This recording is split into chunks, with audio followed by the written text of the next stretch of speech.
اعوذ باللہ من الشیطان الرجیم بسم اللہ الرحمن الرحیم. ملګرو د MPP متحده پښتونستان پارټۍ شمولیتي مهم شروع شوی دی.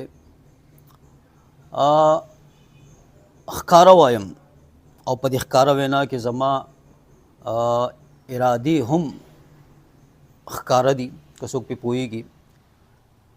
MPP متحده پښتونستان پارټي د بزدلانو د پنجاب د ذهني سرکاري نوکرانو، د ذهني پرایویټ مزدورانو، د ذهني غلامانو پارټي نه ده. MPP متحده پښتونستان پارټي د شډل پښتون کامپاله پښتنو پارټي ده. یاد ساتئ، MPP متحده پښتونستان پارټي د شډل پښتون کامپاله پښتنو پارټي ده. خبره یو دی وي، نر پښتون دی وي. الله مو ښاد او آباد لره.